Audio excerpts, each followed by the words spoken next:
Hai guys, ini gue kali ini sama Sultan, salah seorang stand up comedian yang sama-sama baru mau ikut kompetisi CPNS di Stand Up Indo Banda. Sultan ini backgroundnya masih pelajar, tapi dia mulai cinta sama dunia stand up ini pada saat Abdur ikutan suci, yang pada saat itu salah satu beatnya tentang guru, Ya. Nggak? Karena relate dengan kehidupan dia yang mana ayahnya sendiri adalah seorang guru.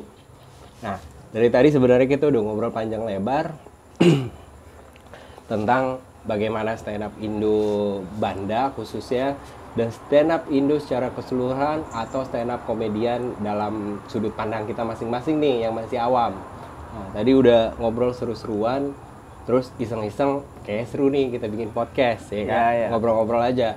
Karena jujur pertama kali nih malam ini gue kenal sama dia, kita kenalan karena sama-sama pengen ikutan lomba, dan akhirnya kita putuskan yaudah kita dokumentasiin deh supaya ada kenang-kenangan. Hitung-hitung nih media tempat kita saling mengenal, Ya, ya kan? ya. Media tempat kita saling mengenal. Karena dalam beberapa hari ke depan tanggal 31 nih kita dipertemukan di atas panggung. Dipertemukan di atas panggung sama-sama berkompetisi. Tapi tadi kita bahas supaya mindsetnya kita nggak menjadi lawan tapi menjadi teman. Ya. Jadi seru-seruan aja di atas panggung. Jadi siapapun yang nonton video ini, khususnya anak-anak stand up di Banda, ya semoga kita bisa bikin video kayak gini lebih banyak lagi dan ngobrol satu sama lain yang ya seru-seruan lah, tukar pikiran, tapi dalam konteks stand up komedi. Ya. Nah, menurut lo sendiri nih bro, di Banda Aceh sendiri stand up itu udah dikenal dari tahun berapa? Menurut lo aja? Kalau aku sih baru-baru aja kenal di tahun ini. Oke, baru-baru aja kenal di tahun ini, tapi komunitasnya sendiri kan kalau nggak salah sudah berdiri, tolong dikoreksi ya teman-teman, itu udah hampir 10 tahun mungkin, semenjak dari Stand Up Indo ada, terus ya. Stand Up Indo bikin cabang-cabang di seluruh Nusantara, Ya. salah satunya di Aceh mungkin. Nah, siapa punggawanya atau founder awalnya dan tim-tim di balik layarnya, mungkin nanti teman-teman kita ketemu juga ya dalam perjalanan kita ikutan komunitas ini, pasti adalah senior-senior kita yang akhirnya nanti kita bisa duduk bareng ngobrol. Ya. Nah, di komedi sendiri apa yang lo suka? Kalau tentang komedi lebih ke storytelling. Oke, lebih ke storytelling, berarti lo bercerita nih. Ya, cerita. Jadi kalau storytelling itu dibilang susah. Oke. Dia jangan nervous aja, karena kok nervous tuh gimana ya? Kita jadi blank. Ya salah satunya kita blank. Habis itu punchline-nya itu nggak dapat. Sementara itu yang paling penting. Iya. Punchline-nya sendiri itu kan bisa dibilang ada teknik tersendiri, mulai dari intonasi sama patahan kata atau diksi yang kita pilih, Ya. kan? Sehingga berubah menjadi punchline. Ya. Kadang kalau intonasinya kita rubah bisa jadi nggak lucu. Ya. Misalnya kita bikin datar atau nggak ada apalah ya patahannya, itu bisa terdengar biasa aja nggak sih? Bisa terdengar biasa aja. Karena nggak semua komedi itu cocok dengan semua orang. Ya. Ada yang mikir 2-3 detik baru. Selama lo bikin materi, lo berangkat dari keresahan sendiri atau gimana? Dari keresahan, dari Selama lo pengalaman. bikin materi nih, udah Ya. beberapa kali open mic, kalau nggak salah 2 ya? 2. Kali open mic, itu dari mana dapat sumbernya nih? Dari pengalaman-pengalaman nih, rata-rata semua dari tahun inilah. Oh, oke. Tapi dari segi penulisan, belajar khusus, nonton YouTube, atau kayaknya bisa nih begini aja? YouTube. YouTube. Berarti Awalnya- teknik-teknik dipelajari lewat YouTube nih? YouTube. Awalnya tulis, nonton di YouTube. Oh, rupanya yang beat ini nggak cocok nih. Hapus, masukin sini punchline. Nah, kan kalau kata anak-anak yang sering open mic, beat ini kalau kita nggak pernah coba, kan kita nggak pernah tahu dia Ya. lucu atau enggak, ya kan? Kita tahu lucu atau enggaknya ini kan juga sebenarnya relatif lagi. Ya. Ada mungkin tongkrongan yang kena, tapi Ya. ada juga tongkrongan yang nggak kena, kan bisa begitu ya. apalagi kita bicara cafe to cafe. Kalau di Banda tuh cafe to cafe nih open mic-nya. Jadi pengunjung yang datang kan kita nggak pernah bisa setting ya, siapa aja, umurnya, backgroundnya.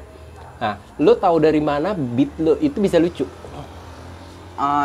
Dia kayak ini, yang maksud dihapus tadi, kan kita 5 menit nih, 5 menit.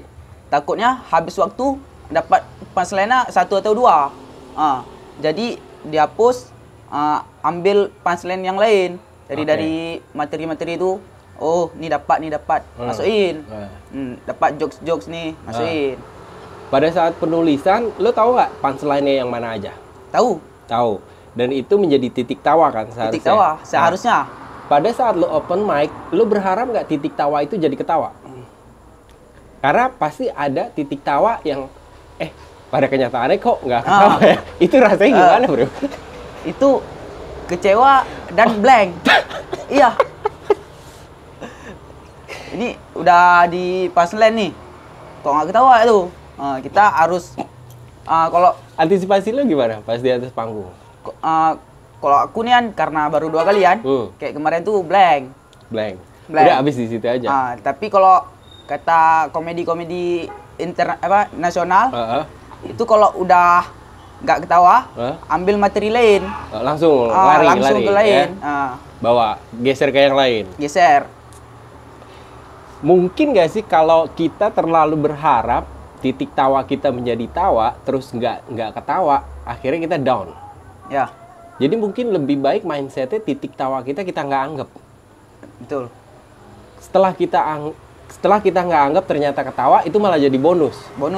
Tapi dari apa yang gue pelajarin, ngetes sendiri ya, ngaca segala macam sendiri, atau di depan orang deh, 1 orang. Di saat dia nggak ketawa, kok kita kayak ada rasa kecewa ya? Padahal kita niatin itu titik tawa kita nih. Terlalu mengharap emang gitu. Itu bayangin, itu di depan 1 orang. Kalau di depan banyak orang, rasanya pasti beda lagi dong. Makanya open mic atau kompetisi ini dia lebih ke mental loh. Pasti, untuk ngetes mental. Tes mental tuh. Kayak kok dari kecil kayak ini tes mental kan, kok udah lanjut usia tuh udah enak. Iya, betul. Sebenarnya usia juga relatif di sini ya, karena nggak mesti orang lebih tua mentalnya lebih kuat. Kadang lebih lemah bisa, ya kan? Bukan berarti anak yang masih muda mentalnya nggak kuat. Ada juga yang selon gitu. Ya udah asal aja, toh gue mau have fun. Nah, terus di Banda Aceh sendiri ini, menurut lu banyak nggak peminat stand up? Belum ya bang. Dari kalangan tersendiri nih, ini kita bicara sudut pandang masing-masing ya guys, bukannya mewakili, enggak. Tapi dari sudut pandang, karena jujur aja kalau gue pendatang, dia asli lahir di sini nggak? Lahir di sini. Ya lahir di sini berarti gede di sini, dia tahu persis nih kehidupan sosial di sini seperti apa, mulai dari zaman yang ngeband, akustikan, ya kan, sampai mungkin komedi baru ini kali stand up ya. Dan itu pun dibawa dari Jakarta kan sebenarnya. Semenjak stand up Indo berdiri, barulah orang nonton di TV, ada Kompas TV, ada acara Suci ya. Terus sekarang zamannya YouTube, orang udah mulai bisa mengakses lebih jauh, lebih banyak, lebih mudah kalau emang pengen belajar. Karena jujur aja kita berdua nih, buset, 0 banget. Kita berdua 0, kita nggak pernah ikut lomba apa-apa, open mic sekali 2 kali, gue malah belum pernah sama sekali. Tapi cuma pengen ngobrol karena kita pengen ikutan lomba yang sama nih. Jadi kalau dari sudut pandang Sultan sendiri, di Banda Aceh ini masih dibilang belum bisa diterima, mungkin nggak sih? Atau belum tersosialisasi aja?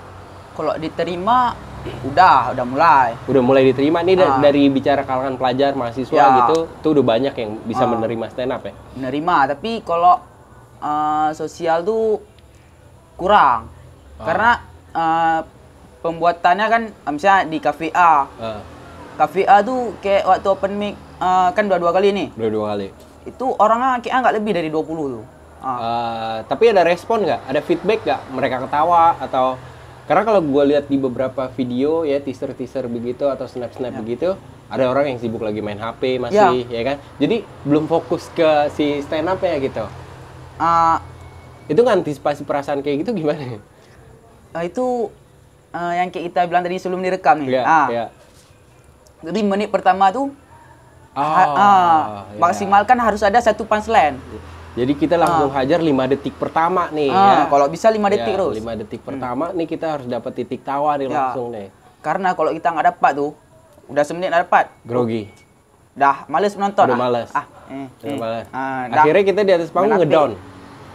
Pengen ngeblank. turun. Pengen turun malu. Nerusin malu. Tapi kalau aku nih mending nerusin. Kalau masih ingat, kalau ngeblank. Aku kayak kemarin open mic kedua tuh, Bang. Tunggu, lo di saat bikin materi, lo pakai metode seperti apa? Kalau gua kan secara pribadi nih gua ambil misalnya 5 poin nih. Misalnya gua mau bahas A, B, C, D, E ya. Dari A nanti gua jabarin karena gua tipe storytelling juga. Nanti jembatannya gue bikin ke B, B baru ke C. Begitu? Aku nih misalkan udah ya kayak abang nggak A, B gitu kan. Misalnya di B ini udah lucu. Misalnya ngeblank tuh 1-2 detik apa 10 detik tuh lari ke C itu. Oh langsung. Kalau nggak lupa, kalau nggak ngeblank. Kalau yang C ikutan ngeblank. Ya udah, apa yang ingat, apa yang D kita bawa ke C.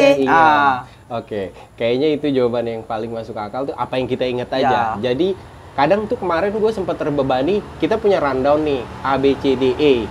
Kita pengennya perfect dari A ke B. Tapi kalau kita lupa sebenarnya A ke C pun nggak ada masalah ya? Nggak ada masalah. Maksudnya untuk kenyamanan diri kita nih, ya. Lompat ke C, lompat ke D lagi. Yang penting menjadi satu kesatuan pada akhirnya kan. Ketimbang kita mau berusaha sempurna tapi lupa nih urutannya. Itu kayak jauh lebih bikin gak terbebani ya di saat kita di atas panggung. Karena kita ngomong begini di depan kamera atau nggak ada orang, kayaknya gampang-gampang aja. Tapi begitu diliatin orang di atas panggung, open mic pasti beda rasanya. Kita kan di sini lebih ke poin-poinnya, jangan ingat kata per kata. Kalau kata per kata, setuju. Nah itu juga jadi lupa. Itu juga menjadi metode tertentu bagi beberapa orang. Ada orang yang mengingatnya modelnya begini, ada orang mengingatnya modelnya begini. Ada orang yang kalau ingat angka, misalnya angka 4, dia ingat aja bangku. Misalnya begitu, ada yang begitu kan. Tapi ada yang orang ingat 4, ya emang harus 4 yang diingat gitu kan. Ada yang begitu ya. Susah tuh. Susah kali bahkan. Open mic 2 kali langsung memberanikan diri ikut lomba. Pengen menang nggak? Kalau pengen tapi nggak berharap. Oke, nggak berharap. Nggak berani berharap atau nggak berani? Nggak berani berharap. Alasannya? Salah satu kecewa, Bang. Kecewa. Kalau kita udah pengen menang, kita nggak menang, kita kecewa. Oke, setuju. Ini materi yang aku persiapin ini cuma untuk ini penyelisihan nih. Nggak mikirin lewat apa nggak lewat, nggak. Pokoknya di sini aja dulu. Sini aja. Berarti step by step ya, step by step. Kalau emang ini lolos, ya udah kita bikin materi baru gitu ya. Ketimbang, nah kan kadang kita nih kalau udah berkecimpung di komunitas mungkin ya, tiba-tiba disuruh, naik dong bawain jokes. Nah itu kan kalau kita nggak punya materi banyak yang kita hafal atau kita ingat, kan itu juga nggak mudah kayak ngelawak toyor-toyoran terus jatuh ketawa gitu kan nggak mudah ya, karena ini bicara kita verbal ya. Kalau di stand up comedy kan kita emang kata yang membuat kita tertawa. Nah di saat kita nggak punya stok materi ini, pernah nggak lo ngerasain atau mempersiapkan diri deh tiba-tiba main ditodong aja naik gitu? Pernah nggak nyiapin mental untuk itu? Selama open mic nih 2 kali, selain aku nih anak-anak komunitas tuh materi yang dibawa dari kafe A ke kafe B nih sama. Oh, dia justru mau ngetes materi itu di situ. Di situ. Bukannya itu malah ngebocorin yang pada akhirnya nggak lucu. Gue sih takut kayak gitu ya. Takutnya gini, gue udah ngomong begini kan orang jadi udah tahu nih materi kita. Akhirnya kita bawain lagi. Kan orang udah tahu nih letak tawanya di mana, punchline-nya di mana. Jadi kayak udah mempersiapkan gitu. Bisa jadi lebih lucu. Karena ada anak komunitas nih, emang dari kafe A nih materi ini dibawa. Kafe B materi ini juga, tapi kafe B ini lebih lucu. Lebih diterima sama audiensnya. Itu yang kemarin sempat gue pertanyakan juga sih. Di saat kita punya materi yang sama, lalu kita bawakan ke 5 tempat yang berbeda, kan kita sendiri udah tahu jokesnya kita apa. Yang buat kita udah pasti nggak lucu lagi dong. Secara pribadi sih gue nilainya gitu. Jokes yang gue udah buat, gue merasa itu udah nggak lucu lagi buat gue. Tapi kalau buat orang yang belum pernah dengar kan pasti mungkin ada lucunya. Nah, itu gimana ya mengantisipasi supaya perasaan kita ini jokes gue tetap lucu dimanapun gue bawa. Kalau lo sendiri kalau udah menyikapinya gimana tuh? Kalau udah apa tuh, misalnya ini materi kayak kafe A, kafe B kan, ini materinya. Biasa kita kalau udah Kemarin open mic 2 kali materi yang sama apa beda? beda. Oh beda.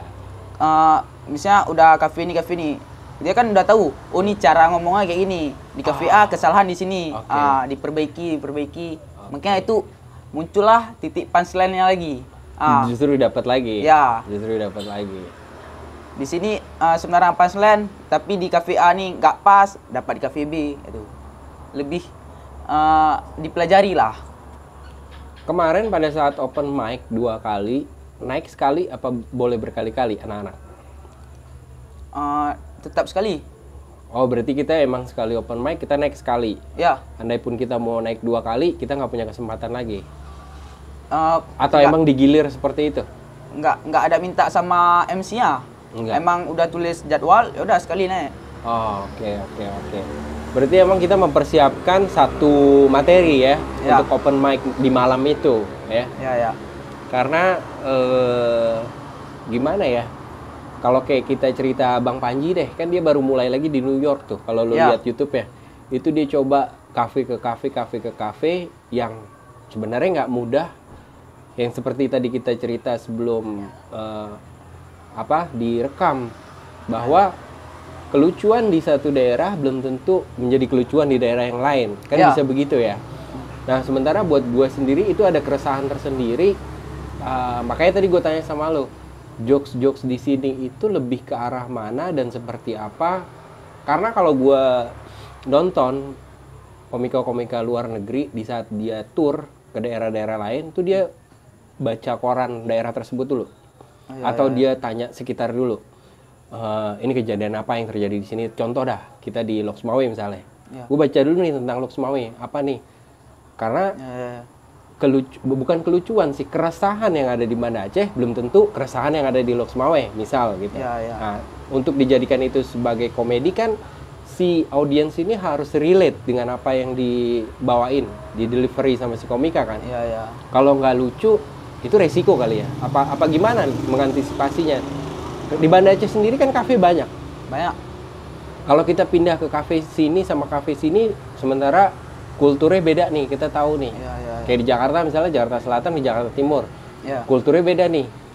Bisa aja jokes yang di sini nggak kemakan di sini. Atau kita siapin jokes universal. Lo punya nggak jokes universal yang memang, oh ini sih cerita atau beat ini bakalan kena kemanapun gue bawa? Belum kayaknya. Belum. Karena baru 2 kali open mic dan baru menjajaki dunia stand up nih. Perasaannya gimana sih? Open mic? Bukan dianggap ya, tapi merasa, wah gue udah jadi stand up comedian nih. Merasa ya, bukan dianggap, merasa gitu. Perasaannya gimana tuh? Kalau kita bilang senang ya. Tapi karena udah 2 kali ini kan udah mulai terbiasa. Udah kita masukin. Senangnya di bagian apa? Salah satunya dapat kawan. Oke, berarti pertemanan. Habis itu kita tuh komedian tuh untuk menghibur orang. Ketawa nggak ketawa, kayak masalah urusan tadi urusan belakang. Kan di niat kita nih menghibur. Berarti mindset kita, gue pengen menghibur nih. Ya. Itu kayak mindset yang paling aman ya. Jadi nggak terbebani, nggak panik, nggak ini. Karena paling seru di komika ini ya karena backgroundnya macam-macam.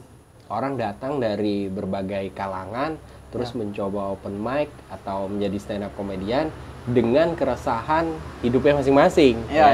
Kalau gue sih banyak belajar dari banyak nonton orang dengan keresahannya mereka. Ternyata ada juga ya lo yang relate sama kita atau mirip gitu ya. Kayak tadi Abdur sama Ayah kan sama-sama nih punya keresahan guru waktu itu, ya kan?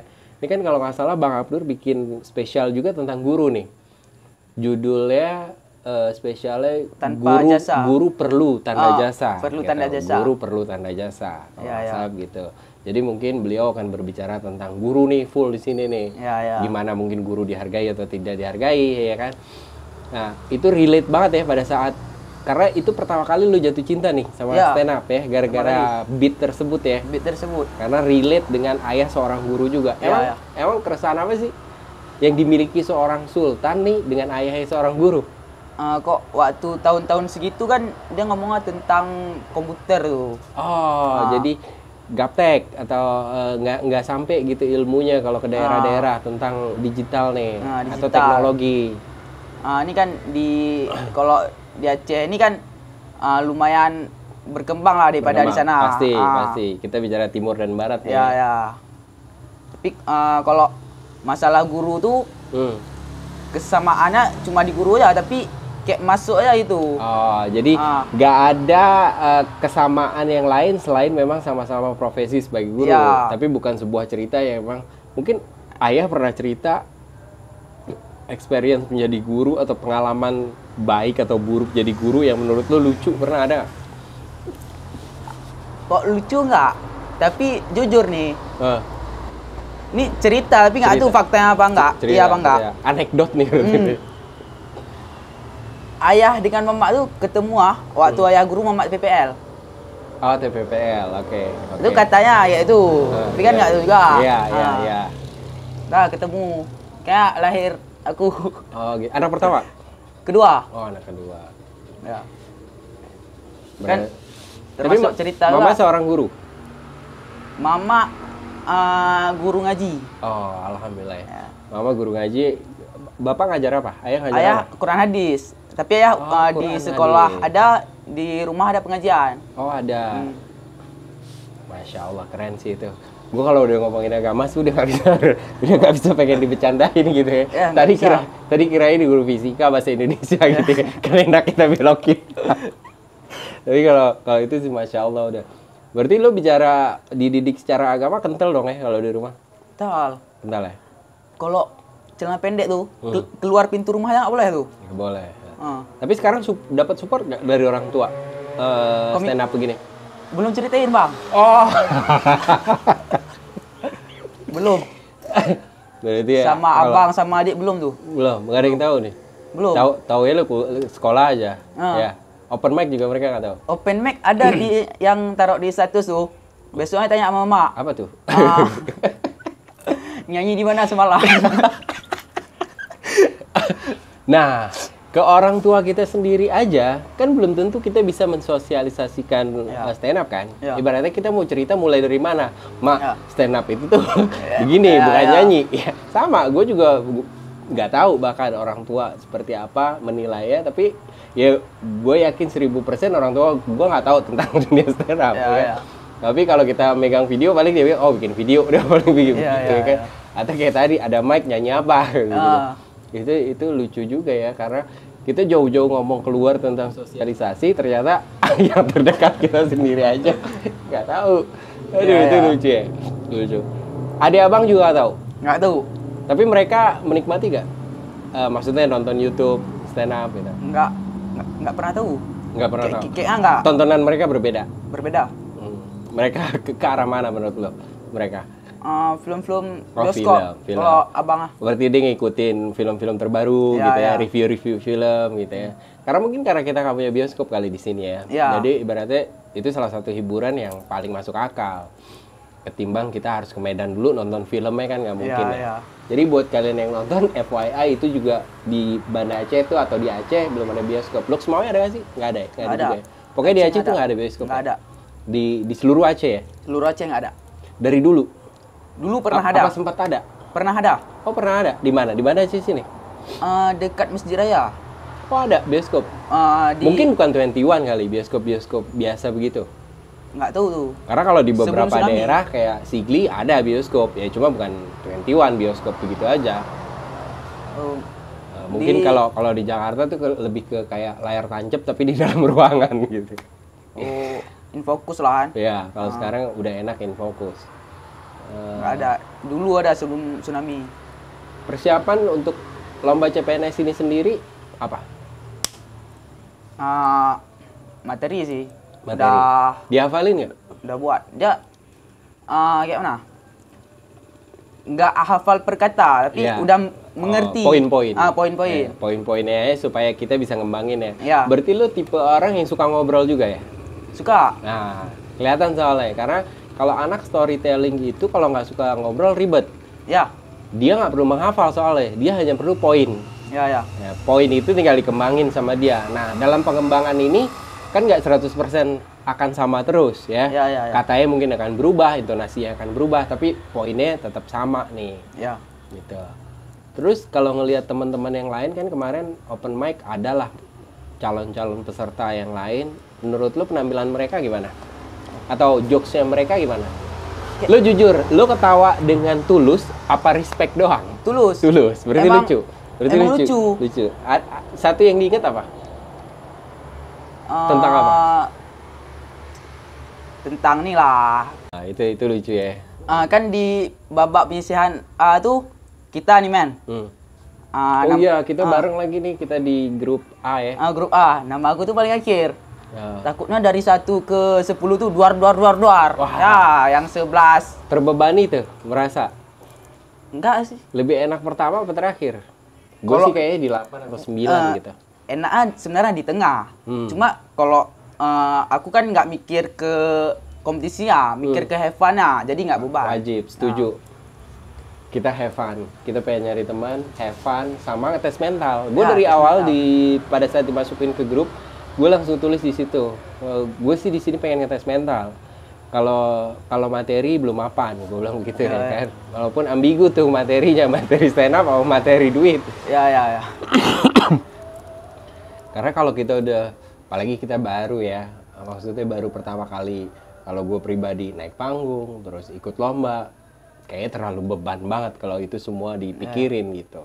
Nih ada quotes nih. Lebih baik have fun aja. Berhasil ataupun gagal, saya bangga hidup di atas keputusan saya sendiri. Setuju. Kadang keputusan sendiri itu nggak dapet apa ya disebutnya, nggak dapet jawaban, tapi pelajarannya dapat. Ya. Kadang belum dapat jawabannya. Kalau kita bicara, kayak gue lebih tua daripada lo lah ya. Ya. Di saat kita ambil keputusan, kadang kita nggak dapat jawabannya. Ya. Tapi kita dapat pelajarannya. Kalau gue ambil begini, oh ini yang gue rasa. Kalau gue ambil begitu ya gue nggak tahu juga. Ya. Karena ada satu quote juga, kalau kita nggak pernah gagal, berarti kita nggak pernah mencoba. Ya. Betul lu. Ya. Jadi gimana kita mau bilang diri kita gagal, kita coba aja nggak pernah. Ya. Dan tadi gue baru dapat lagi, ternyata gagal itu malah nggak ada, tapi itu hanya sebuah feedback. Jadi feedback dari apa yang kita lakukan. Kalau kita lakukan yang nggak maksimal, ya hasilnya juga nggak maksimal. Ya. Jadi bukan sebuah kegagalan sebenarnya, Pelajaran. tapi itulah tektokan doang. Kayak ibaratnya pantulan dari diri kita. Kenapa hasilnya begitu? Ya karena lu belum sesiap itu. Ya. Mungkin. Aku pernah waktu magang. Jadi kami itu setiap pagi itu bawa materi. Kan Apa tuh? Udah siap senam, bawa materi tentang mobil waktu magang. Oke. Jadi aku bawa materi yang kedua kali tentang transmisi manual. Itu bukan makanan mekanik, bukan makanan anak magang tuh. Itu udah kita bilang foreman atau SA. Oke. Mobil manual nih ya, transmisi manual. Transmisi manual. Aku bawa tuh, siap tuh dibilang, ini bukan makanan kamu, kayak itu bilang. Besok-besok bawa yang mudah. Ya. Jadi itu bukan sebagai yang kamu pepatah, kuasai gitu ya. tapi lebih ke semangat lagi untuk mempelajarinya. Ya. Akhirnya terbukti nggak? Apa enggak? Ada pelajari. Kalau di anak komedi biasa patahan ini. Ada pelajari.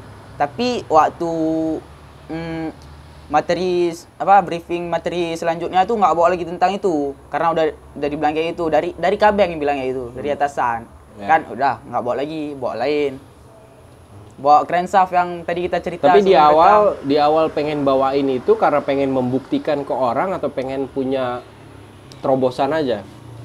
Gini, materi pertama tuh dapat pujian. Kan ada quotes tuh. Jangan senang dengan tepukan, nyamuk aja mati karena tepuk. Aku kejebak dalam situ, Bang. Di zona nyaman itu. Bawa materi tentang rem. Dibilang sama mekanik-mekanik situ. Aku suka cara Ki bawa materi tentang sebabnya apa, solusinya apa, itu kan. Jadi di anak magang tuh harus begitu ya? Ya. Maksudnya kita ngejabarin sebuah hal gitu. Ya. Seru juga ya. Nggak cuma anak magang, mekanik pun ada jadwalnya. dari situlah udah dapat pujian nih. Lebih ekstrim lagi. Ya. Bawa tuh supaya down.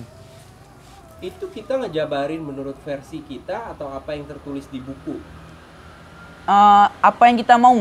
Apa yang kita mau? Kita membawa materi tentang ban, kita bawa ban.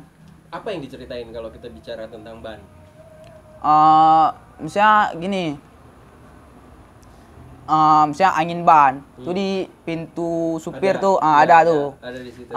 Angin, berapa PSI, ini itu. Misalnya mobil, idealnya segini, belakang segini, depan segini. Itu model ban, ATMT tuh. Ya.